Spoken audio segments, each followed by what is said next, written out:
So there appears to be some beef going on right now. There's a big blow up between Jimmy Dore and Anna Kasparian, which is really interesting because I had just recently done a recap segment on Tulsi Gabbard versus TYT. Make sure to go check that out, by the way. I'll leave a link down below in the description box for that. And they got into an argument on Twitter. Now, obviously, Jimmy Dore, formerly of TYT, he was actually a main host on TYT for a while, but then kind of turned into a guest host. But his channel was under the TYT umbrella. Obviously, Anna Kasparian, a TYT host. Now, there's kind of been like Anna Kasparian seems to have thrown some shots at Jimmy without mentioning his name. There was a clip back from 2018 summer in which she basically talked about how, you know, there are big differences between the hosts on the Young Turks. And the question that Jenk had brought up, it was very obvious that she was talking about Jimmy Dore, but she never mentioned his name. So it's pretty clear Anna Kasparian does not like Jimmy Dore. But Jimmy Dore doesn't seem to hate Anna, I think, because he did do a video about her back like 9 months ago or something like that when she went on CNN. And I don't think he would do that video if he did hate Anna Kasparian. But they got into a back and forth. I'm going to break down this back and forth for you. So it appears that Jacobin magazine, which Anna Kasparian has a show on, had posted on what appears to be Facebook. It says, "We have a new episode of Weekends with Anna Kasparian and Nando Villa featuring Marxist economist Richard Wolff. We're talking about the Jeffrey Toobin incident, the socialist victory in Bolivia, and whether Bernie can pressure a Biden administration." And so Bhaskar Sunkara sends out a tweet saying, "Facebook is now blocking our videos for violating, quote, community standards that trigger certain keywords. Was it the Marxist, Bolivia, or Biden?" So this is basically, you know, essentially it's kind of censorship, basically. And so Jimmy Dore jumps in, and so he's gonna jump in here. He says, "I had many spirited debates about censorship in the TYT studio. I was warning that being pro-censorship will always come back to bite the left even harder. Reminder, no matter how much you hate someone who is speaking, the antidote to bad speech is more speech, not censorship." So that's not really necessarily true. And we're going to get into an example where I don't think that's really true. Anna Kasparian then responds to that tweet saying, "I don't think Alex Jones should be able to use platforms to encourage people to threaten/harass parents whose children were taken down. The Posner family had to move 7 times because of it. If Jimmy wants to provide a real example of how we're, quote, pro-censorship, I'd love to hear it." And also worth noting that down here you can see somebody says, "I'm sure Dore is a really nice guy, but he's a total quack." And then Anna says, "LOL, he's not a nice guy at all." So looks like Jimmy did that a couple of times as well. This person on the previous tweet says, "I don't agree with algorithms that censor. However, advocating to censor certain people on a case-by-case basis, I'm all for that." And Jimmy Dore says, "Who decides? What's the process? You seem okay with this occurring in the dark. Why is that?"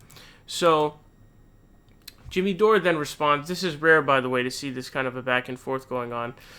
He says, "Yes, I'm for censoring that guy for sure. Now, can you point out where I'm for censorship? LMAO, if someone breaks free speech laws, that's for a court to decide, not Mark Zuckerberg.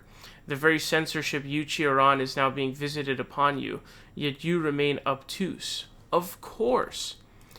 Anna responds saying, "Being obtuse is pretending there are no limitations to speech. Inciting violence against people for money, as Alex Jones did with Sandy Hook victims, isn't protected speech. Telling those victims to just wait for the courts as their lives are threatened is ridiculous." Jimmy Dore then says, "When you are pro-censorship, you have to rely on strawman arguments like this. Just admit that you're cool with Mark Zuckerberg censoring it. Just own it. Have the courage to admit, even as you're being censored, you're cool with anonymous Silicon Valley bureaucrats censoring you without due process." He also, down below here, says, "I think TYT agrees with you, Jimmy. They just have a mortal feud with Alex Jones when Alex trolled Jenk that one time, and they almost got into a fight, and this is them doubling down." Jimmy Dore then says, "FYI, they don't agree with me." Anna Kasparian then responds once again, saying, "I'm in favor of censoring speech that incites violence, just like our Constitution does, but I'm not in favor of censoring speech I simply disagree with, like when you said, 'I don't give a fuck about India' to defend Tulsi Gabbard. I think that's an easy distinction to understand."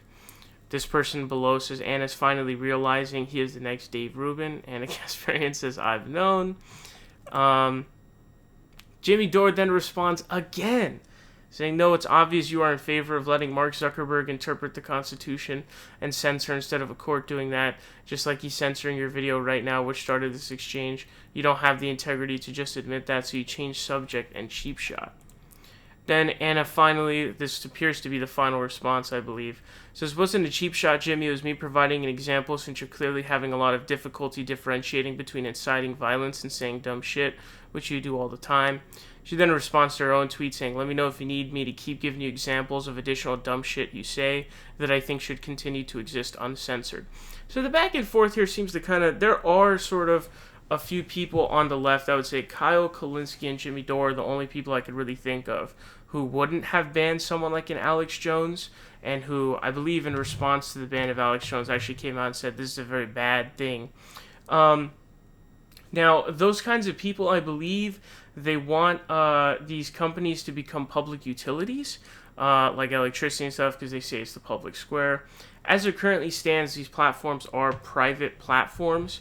Now, I'm not going to go as far to completely sort of, to completely say that, to completely dismiss Jimmy Dore's, concerns here.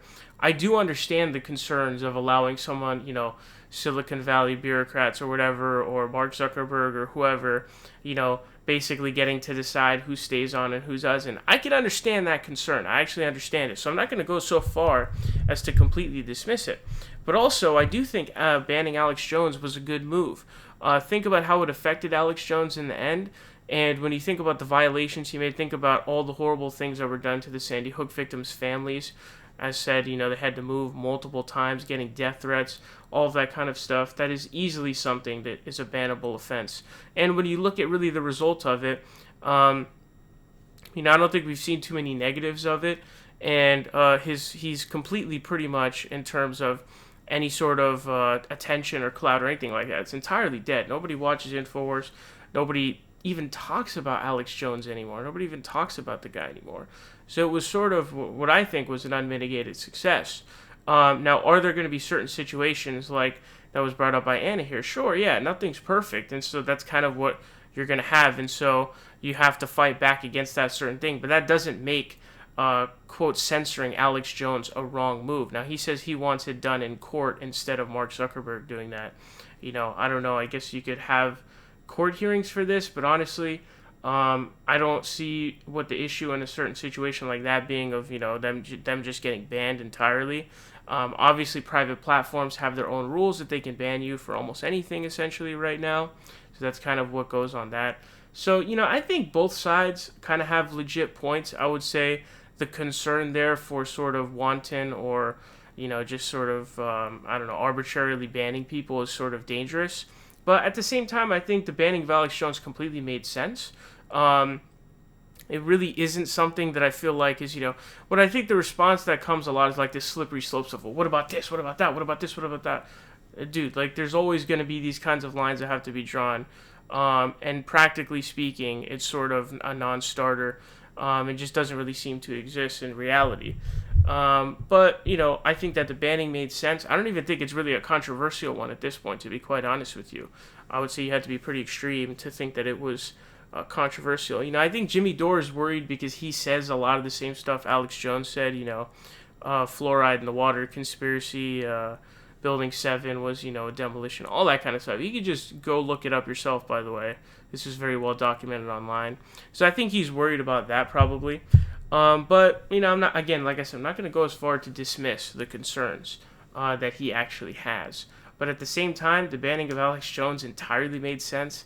And I think you'd be pretty hard pressed to find people who are like, oh yeah, he shouldn't have got banned.